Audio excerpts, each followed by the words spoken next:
Hello friends, welcome back to my channel Mukesh English. In this video, we are going to have a discussion of spoken English for corporate jobs open elective question paper first semester May 2022 examination question paper we are going to solve here, and the open elective of English spoken English for corporate jobs. Duration 2 hours 30 minutes and the maximum marks allotted for this paper is 60. So let's begin it, and before that let's have a glance at the syllabus. Unit 1 English for front desk management. Unit 2 fluency and etiquettes. Number 3 Unit 3 business speeches, and the Unit 4 cross cultural communication. So this question paper is divided into the three sections. The section number 1, where you need to answer 2 marks 10 questions, and section number 2 4 marks 5 questions, and section number 3 2 marks 10 questions. 10 marks 2 questions. So let's have a discussion of the first part. Answer any 10 questions out of 14 questions. Each question is for 2 marks. To begin with, first question. Write a note on the front desk management. The front desk is a crucial connective link between the company and its clients. It's a place where you can make a good impression on your clients, and it provides an opportunity for you to stand out as the best among other competitors. What is the function of greeting?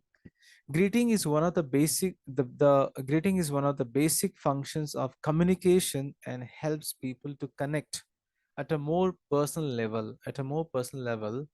Greeting people with warmth and confidence is a very important skill. It's something very friendly or polite that you say or you do when you meet people, when you welcome somebody. It is something which is making an impression on the other person. That is called as a greeting. Define proactive mindset. A proactive mindset enables identifying and executing the solution to a specific problem. Defining, generating, evaluating, and selecting the best solution is possible only when one has mastered the problem solving skill. Define language fluency. Language proficiency is mastering a language with the help of logic, sentence formation, and grammar. Language fluency, on the other hand, is actual speaking of language comfortably with or without grammatically structured sentence. That's the meaning of language fluency, and that's the difference between language proficiency and language fluency. Question number 5. What is the notion of face in politeness strategies? What's the importance of face?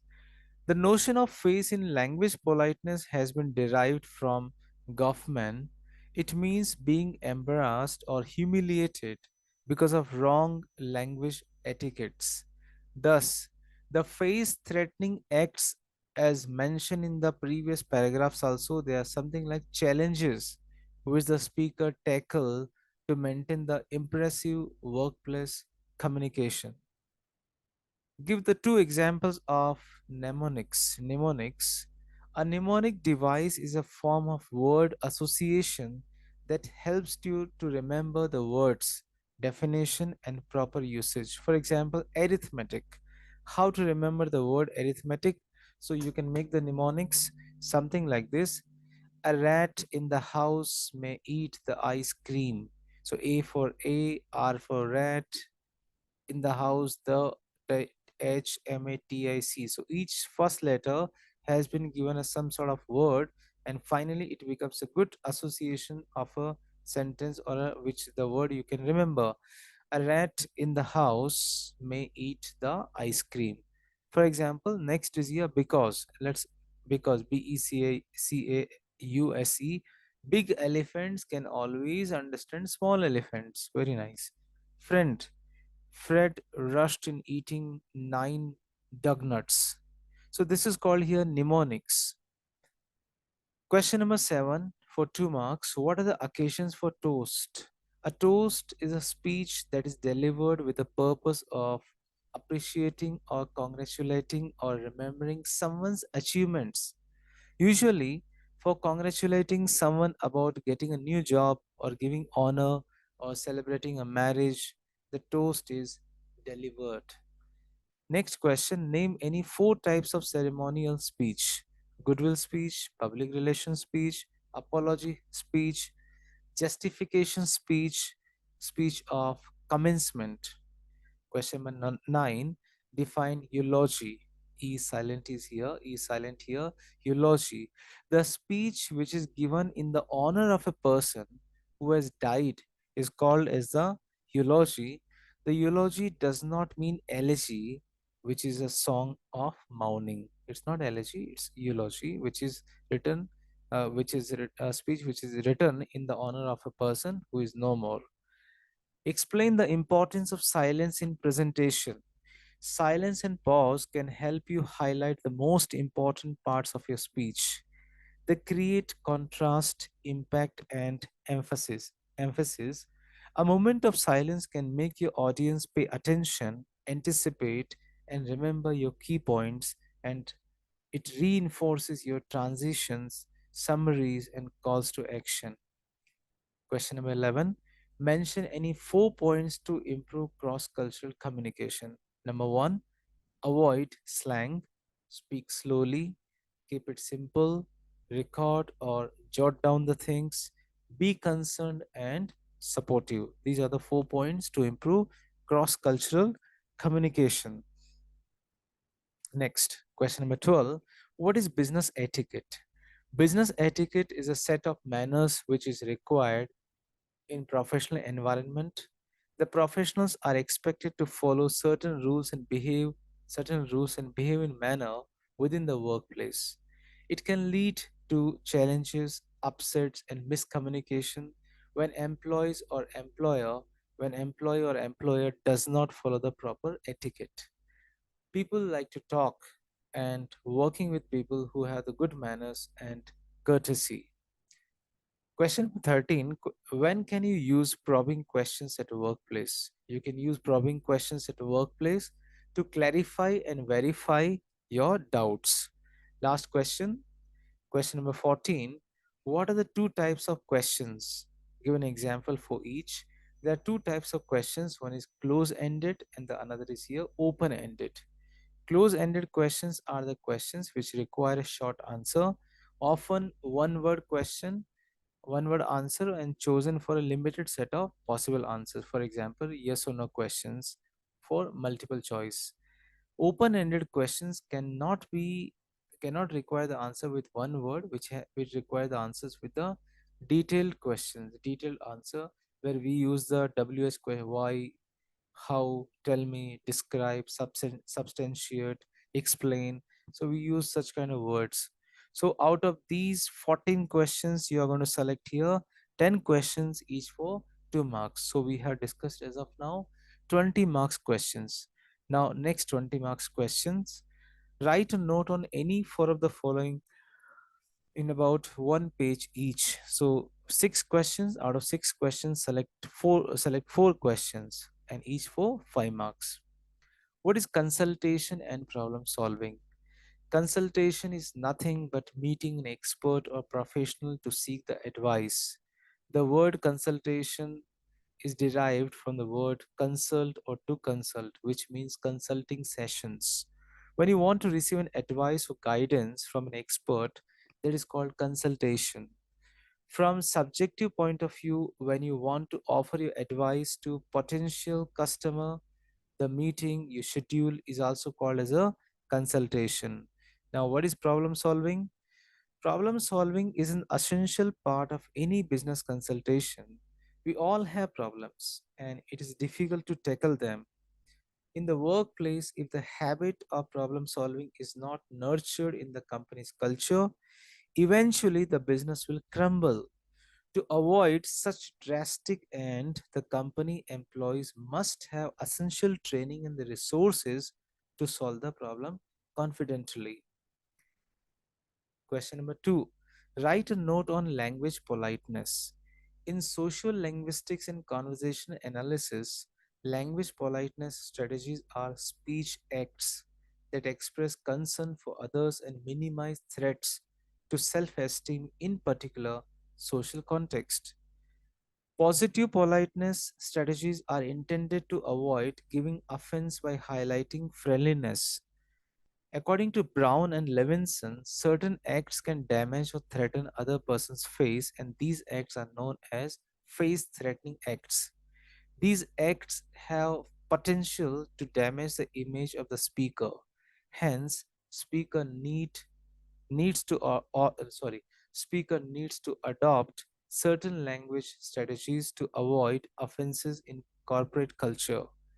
The strategies include juxtaposing criticism with compliments, creating common ground to make the to make the conversation easy, uh, telling jokes, puns, addressing the person with name, using some sort of this kind of addressing remark, Mr., Miss, Sir, Madam, etc., and spatial discourse markers such as please, however, moreover, although, etc. Third question, explain the basis on which audiovisual aids should be chosen. What are the bases? Audiovisual aids include cassettes, tapes, compact disc, videotapes, films, computer multimedia. So the first base is here time and budget. Select the audiovisual aids that fit within the time and the budget allowed for the presentation. Second, audio preference. If possible, identify aids that the participants prefer and the participants not don't prefer. Size and location of the audience determine if the audience will be large, small. Based on that, you need to select the audiovisual aids. Facilities and the equipments, make sure the necessary equipments will be available like OHP or projector. So review the facilities to determine if certain aids can be used. For example, check the location of electrical outlets, room dimensions, and find out whether there is a place for a whiteboard, blackboard, or projection, or the transparencies or the slides. Then fourth question, write a note on probing questions. What is the meaning of probing questions or note? Probing questions are the questions which forced the respondent to think more deeply about the information they recall for the answer in corporate sector. A probing question gives deep thought and detailed responses. By asking a probing question, you encourage the receiver to explore their personal feelings and ideas about a specific topic, and also one should concentrate on what is being said. Probing questions will be asked not only to clarify information but also to check on the receiver's understanding, whether he has understood or not. Anytime we can ask probing questions to get more information about what someone thinks. At a workplace, we should never make assumptions about prospects, but some information about them will help us to work out a questioning strategy for the most effective usage of our time. Fifth question is here, principles of public speaking. Write a note on the principles of public speaking. Number one, perception. Focus on speech, not being a great speaker. Be yourself. Don't focus on the public at the expense of speaking. Connect yourself well with the audience because the audience will always prefer to listen to someone who is very interesting and very relaxed person. Second is here perfection. Second principle of public speaking is here perfection. Do not compel yourself to be perfect. To err is a human. Means to say, it's very famous quotation. Even the most competent and experienced speakers, even they also make mistakes. So when you make a mistake while speaking, do not stop, but keep going on. Do not apologize to the audience in case you make a mistake because some may not realize the mistake. Third one is here, visualize it, see it, speak it. For you to be a great winner, practice visualizing to achieve your goal. Anxiety is common during the presentation. Therefore, you can fight anxiety in your mind and be more comfortable. Consistent visualization prepares your mind and you will soon conquer anxiety. If you are an introvert, do not hesitate to take a course on how to be an effective public speaker as an introvert. Fourth principle, discipline. There's nothing like a perfect public speaker. Instead, aim at being an effective public speaker. Practice makes us perfect. Therefore, strive to practice every time to improve your skills. If you get a chance to address a crowd, then make use of it. Practice is the only key to achieve anything. Even world champion athletes, they do not wait for the competition day to run. They practice every day. Description. Make it personal. Personalize the message you want to convey for your audience too. Your presentation should be factual. People like hearing experiences about people, and telling stories gives you credibility and encourage audience engagement. Share the story, share the anecdotes, which brings a lot of empathy to the speech. Inspiration. Speak to benefit to the audience. Do not forget your purpose and audience in mind when preparing and presenting a message. Shift your focus to the audience, because the main aim of the speech is to benefit your audience through the motivation, through the entertainment. Anticipation. Leave the audience in suspense of wanting more. Dil mange more.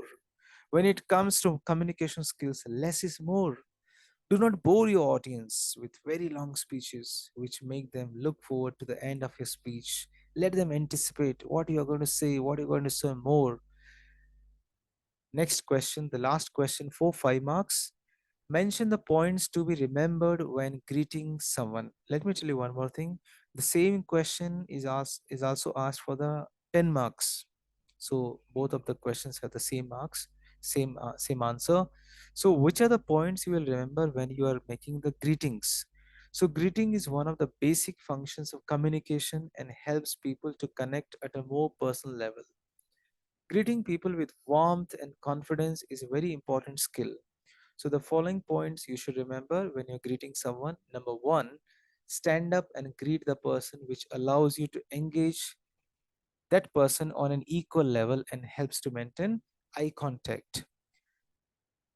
Facial expression says it all. So, put a smile on a face. A sincere smile will send the right message and put the customers at ease.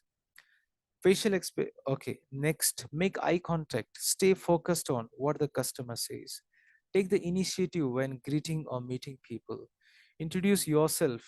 It will help in to getting off to start with a great start. Offer a firm handshake as you greet people. In business, you introduce less important people to more important people. Means to say, give more importance to the more important people, not to the less important people. Give sufficient information about each other so that they can start a conversation. Make the customers feel important. Focus your attention on them. Remember their names, remember your client's name. That's going to bring up a good rapport. Avoid using first names of the people in the first encounter. It may offend the other person.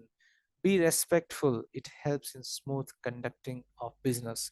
Means to say, use your body language very, very effectively. That's a funda of greeting. So same question is being asked for the 10 marks. Now we are moving to the 10 marks questions. Here you have plenty of choices. Four choice you have, or a four choice of four questions. You need to attempt two questions, and each question is for 10 marks. So as I told you, in your question paper, they have asked the same question for 10 marks, how to mention the points to be remembered when greeting someone. So you can elaborate more. You can explain here the use of body language, facial expression, eye contact, which posture, gesture, movement. These you can explain elaborately. So the same question they asked for 5 marks, and the same question is being asked for the 10 marks in this question paper. Next, second question for 10 marks.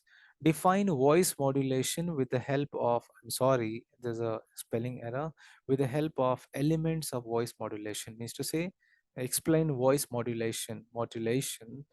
The noun modulation has several meanings, including a change of key in music or the sound of a person's voice. It always involves deliberate modification or slight change, like an actor adjusting his speech or volume depending on the role he's playing or the mood of the scene. The Latin root modulationem has a musical meaning: rhythm, singing, and playing or melody. In simple words, modulation is defined as a manner of speaking in which the loudness, pitch, or tone of the voice is modified. It is rise and fall of the voice pitch. Proper intonation and modulation is the key for language fluency and etiquette. So these are let's have a discussion of the elements of modulation, voice modulation. Number one, volume, the loudness. It plays a vital role to give clarity in speech. It's a very easy way to modulate your voice, your vocal tone. It's necessary to be loud enough to reach the audience or the recipient, but at the same time, it should not end up in shouting. A speaker needs to draw a line between loud and clear and shouting. Pitch, that's rise and fall. When we speak, our voice create high and low sounds. For impressive speech, capitalize on this fact. Vary your speech by using high and low sound. Modulate to stress certain keywords while speaking. Third one, pace, rate, the speed. Since the communication is two-way process is very necessary for listener to listen and comprehend, you must speak at a rate geared towards those two goals. Number one, determine your normal pace of speech, slow down a little bit, but do not speak in a monotone. Speed up your delivery while discussing fewer interesting facts. Match the rate of your speech to the content you want to deliver. Pause, silence. One way to achieve successful pace is to use a pause. Pause to ask for and to answer question, to allow idea to sink in and to use references. Pause, don't lengthen the speech. They improvise it. Resonance, timbre. Resonance is a voice quality that results from sound vibrations in the pharynx, your throat, oral cavity, your mouth, nasal cavity, your nose. The balance of sound vibration in these areas determines the quality of the speech in the voice. This can be achieved only by, I'm sorry, this can be achieved only by practice. Next, intonation. It complements the rise and the fall of the voice while speaking. There are three patterns of intonation in English. One is falling intonation. Falling intonation describes how the voice falls on the final syllable of a phrase or a word. Just a minute. I'm sorry for the interruption. Final intonation describes how the voice falls on the final stress syllable of a phrase or a word. Means to say your end of the end of the questions. So generally, we use the falling intonation on the WS questions or the end of a sentence. For example, where is the nearest post office? What time does lecture finish? I think we are completely lost. So there's an intonation on the falling. There's a falling intonation on the last syllable of the sentence. Next, rising intonation. It describes how the voice rises at the end of a sentence, especially in yes or no questions. Are you hungry? Are you hungry? Have you gone there? Fall rise, fall rise intonation. It describes how the voice falls, then rises. While making uncertain statements, we normally use such kind of fall rise pattern. I don't support any IPL team now, but I may change my opinion in future. So the question number 3 for 10 marks. Explain in detail the procedure to prepare PowerPoint presentation. So I'll be quite bit fast in this question. Number one, open a blank presentation again. So we have some procedure. First step is here. Open a blank presentation again or start from the one you have already created. So you can go through the content. I'll just run the slide. Number two, create a variety of slides for different purposes. So title slide we have. Number three, Use the duplicate slide feature to save save your time. So you can click on the duplicate slide and you can have one more slide with the same feature.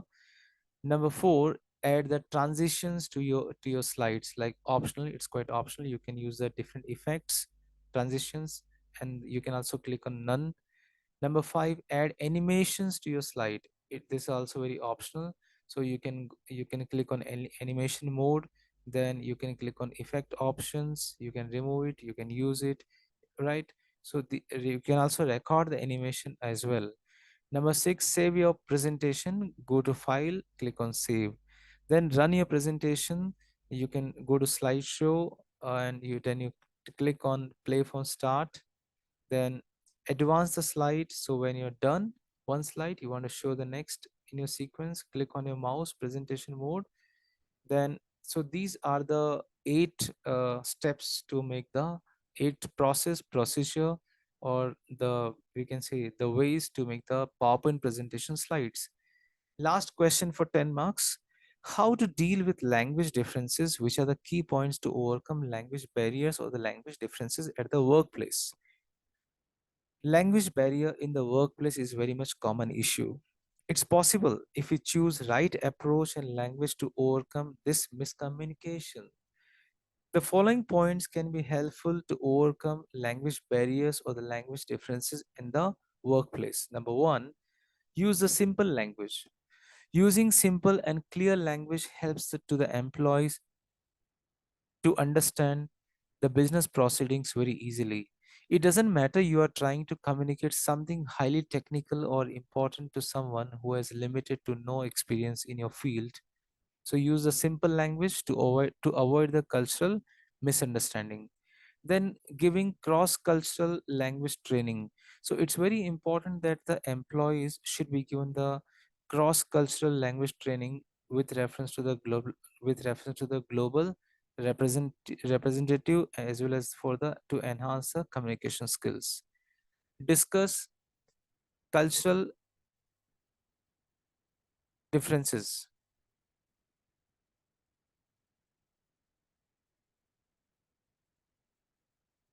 So in workplace, small issues may create major misunderstanding. So you should discuss such kind of cultural differences.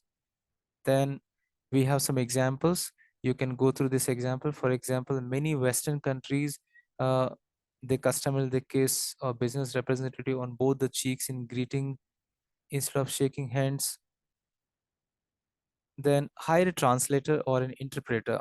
So it's better you hire a translator who can easily translate the other language, that's going to avoid the miscommunication. For example, if some Russian comes here, we require a translator who is going to translate. Next, use the visuals, graphics, photos, videos, diagrams. Then remind your employees to be respectful as far as the cross-cultural communication is concerned. Then repeat yourself. So in the cross-cultural communication, when you are unable to understand, or you are unable to say anything, it's better whatever you are saying you repeat. So what's going to happen, the if the employees find it annoying for you to repeat yourself, in some cases it's necessary to ensure everyone is on the same track. So repetition is the key to memory. Next, encourage employees to explore the other culture. And the last one, be aware of sign and gesture. So before entering the workplace, we should be cautious of the gestures which we are using to other educate the employees the different gestures which are applied in different places in different countries. For example, American hand gestures, Indian hand gestures, using the thumb sign, etc. in different countries like in Russia or Greece. Last one is here, moving forward. Misunderstanding, misinterpretation in a workplace leads to conflict among the employees. So it's very important that you are trying to understand each other, because your thoughts create experience and belief. It's important that we keep move forward in a workplace to lead a peaceful life. We should clear the air among us, we should clear the gap among us, we should try to understand among us. Then only we can go through such kind of language barriers or the cross cultural barriers. So friends, thank you so much for watching. This is how I have solved this important question paper of English for the corporate jobs. Okay, and the link of the another question paper you can see in the description box. So if you like this video, click on the like button, write in the comment box. If you're not a or if you have not a subscribe my channel, you can subscribe the channel. Thank you once again. Wish you good luck for the examination.